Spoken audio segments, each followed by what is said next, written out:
नमस्कार इंडिया का नमस्कार करें स्वीकार। शाम के बुलेटिन में आपका स्वागत। जैसा आपको मालूम है कि कोरोना कहर बनकर लौट रहा है।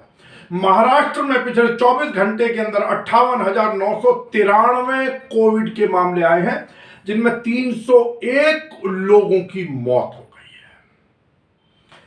हम आपसे निवेदन करेंगे कि क्योंकि मैं और आप, मैं बार बार कहता हूं, हम लोग कोई बहुत बड़े लोग नहीं है, इसलिए बेहतर तो हम बाहर ना निकले, लेकिन जीवन है, जीवन यापन के लिए हमें बाहर निकलना भी पड़ता है। लेकिन कम से कम मास्क जरूर लगाएं, जितना हो सके उतना सावधानी बरतें।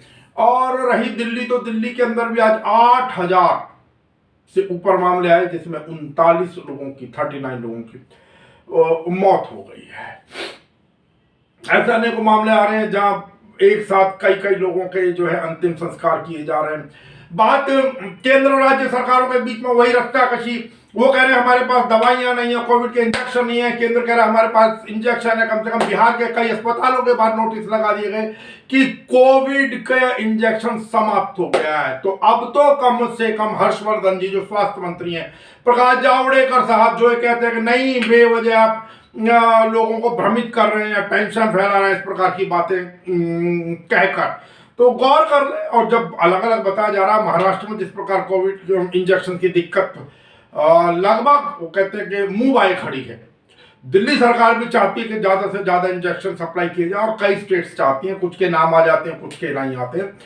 चलिए, इस रस्साकशी में अपने स्वास्थ्य का ध्यान आप अवश्य रखते रहें। हम ये निवेदन जरूर करेंगे, हमारा प्रयास है आपको कुछ छोटी छोटी कुछ चीजें दिखाने का, कुछ वीडियो दिखाने का, जहां पर पुलिस का बर्ताव कम से कम राज्य सरकारों में विशेष तौर से समझ नहीं आता। मध्य प्रदेश में कई बार देखने में आया कि कुछ ज्यादा ही क्रूरतापूर्ण बर्ताव रहता है, विशेष रूप से इंदौर या उसके आसपास की पुलिस का।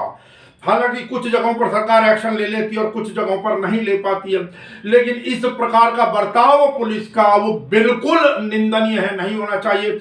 यद्यपि हम दिल्ली में जो दिल्ली सरकार के द्वारा छोड़े गए जो सिविल डिफेंस कर्मी हैं, जो कि गुंडाई दिखाते हैं और सब कुछ करते हैं। अब आज के बाद, क्योंकि हमने सुबह के बुलेटिन के अंदर भी आपको बताया था कि कल विजय गोयल जो भारतीय जनता पार्टी के नेता, वो जंतर मंतर पर जा रहे हैं प्रदर्शन करने के लिए। उधर कांग्रेस ने भी मुद्दा उठाया कि ये लोग गुंडागर्दी करते हैं और सिर्फ और सिर्फ उगाही के लिए छोड़ा गया है।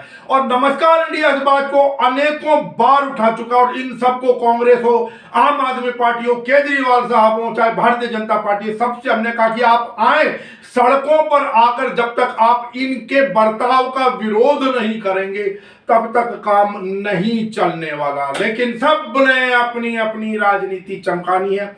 अब इससे ज्यादा हम क्या कहें। चलो, अगर देर आए दुरुस्त आए, देखते हैं खाली खाना पूर्ति है या वास्तव में इसके पीछे कुछ कदम उठाया जाएगा। दिल्ली पुलिस में फिर कहूंगा कि कम से कम शालीनता से बर्ताव करती है ज्यादातर मौकों पर। कहीं कुछ होता होगा, मैं उस चीज को मना नहीं करूंगा, लेकिन दिल्ली पुलिस की तरफ से इन मास्क वाले चालानों को लेकर कोई इस प्रकार की बदतमीजी भरे बर्ताव जो है उनकी खबर नहीं आई। अब क्योंकि दिल्ली हाईकोर्ट ने कह ही दिया कि कार भी सार्वजनिक स्थान माना जाएगा, बेशक आप अकेले हो।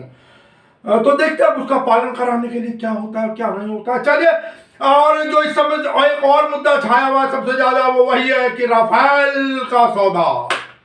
राफेल सौदे के अंदर जो 21,000 करोड़ से ऊपर की घूस का या रिश्वत के लेन देन का आरोप कांग्रेस ने लगाया है। राफेल के भ्रष्टाचार का खुलासा अब हो चुका है। राफेल में जिस प्रकार से पैसे का आदान प्रदान हुआ, राफेल घोटाले में जैसे सरकार के खजाने को चूना लगाया गया, राफेल खरीद घोटाले में जिस प्रकार से कीमत बढ़ाकर हजारों करोड़ रुपया, 21,075 करोड़ रुपये की अतिरिक्त भुगतान किया गया। यह कोई छोटा मोटा घोटाला नहीं। अब जो कागज सामने हैं, तथ्य सामने हैं, उनसे एक बात साफ है कि राफेल खरीद में यूरो 2.81 बिलियन डॉलर यानी 21,075 करोड़ रुपया 2016 के यूरो के रेट के मुताबिक अतिरिक्त पैसे की पेमेंट हुई है। यूरो 2.81 बिलियन यानी 21,075 करोड़ रुपए का अतिरिक्त भुगतान किया गया है। राफेल घोटाला अब सबके सामने है।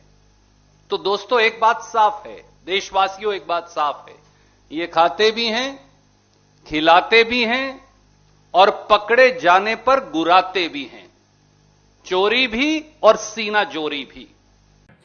इसी कोविड की चर्चा करते हुए बताया हमें दिल्ली शिवसेना के पूर्व पदाधिकारी हरगोविंद अरोड़ा ने एक संदेश भेजा है। उन्होंने व्हाट्सएप के माध्यम से उन्होंने दिखाया कि राहुल गांधी ने अप्रैल 2020 में कहा था कि complete lockdown won't help, focus should be on micro containment zone and centre can not decide which are green और red zones, let states and DMs decide. और अब नरेंद्र मोदी जी ने जो इन अप्रैल 2021 अर्थात अब अप्रैल में जो प्रधानमंत्री नरेंद्र मोदी ने कहा let us focus on micro containment zones, जो बात अब से पूरे 1 वर्ष पहले राहुल गांधी ने कही थी, लेकिन तब सरकार ने नहीं मानी, केवल खिल्लियां उड़ाई बकौल हरगोविंद अरोड़ा जी। अब नरेंद्र मोदी जी ने वही घोषणा की है। उन्होंने हालांकि 1 फुल ईयर टू अंडरस्टैंड उन्होंने क्वेश्चन मार्क लगाया है, और अब पप्पू कौन उन्होंने ये भी दिखा दिया है। हालांकि हम प्रधानमंत्री के लिए इस प्रकार, प्रधानमंत्री क्या किसी के भी लिए इस प्रकार की टीका टिप्पणी पर हम लोग नहीं जाना चाहते, लेकिन जो भी हमें संदेश भेजा, क्योंकि हमारे जो जागरूक हमारे श्रोता हैं या श्रोता कहूँगे जो हमारे व्यूअर्स हैं, दिखा देते हैं। और अब नमस्कार इंडिया आपको पहले भी जैसे कह चुका है और अब फिर कह रहे हैं हम कि अब नमस्कार इंडिया की टीम दिल्ली के अलग अलग क्षेत्रों में आएंगे और आपके पार्षदों ने वहां पर क्या किया, क्या कमियां छोड़ी, उसका जायजा लेने का प्रयास किया जाएगा। अगर आपके पास अपने पार्षद से संबंधित कोई भी जानकारी हो तो कृपया हमें जरूर उपलब्ध कराएं। नमस्कार इंडिया की टीम अवश्य वहां पर पहुंचेगी, क्योंकि ध्यान रखिए अगले वर्ष केवल उत्तर प्रदेश और उत्तराखंड में ही चुनाव नहीं है, बल्कि दिल्ली म्यूनिसिपल कॉर्पोरेशन के तीनों, साउथ दिल्ली, नॉर्थ दिल्ली और ईस्ट दिल्ली, तीनों के अंदर चुनाव है। लगभग पहले 272 सीटें थी, अब 280 सीटों के ऊपर जो चुनाव होंगे, तो अपने अपने पार्षद के कार्यों से नमस्कार इंडिया को भी परिचित कराने का प्रयास करें। सावधानी बरतें, अपने स्वास्थ्य का ध्यान रखें। और अब इस छोटी सी चर्चा के बाद विराम, और कल फिर आपसे मुलाकात होगी सुप्रभात में। तब तक नमस्कार।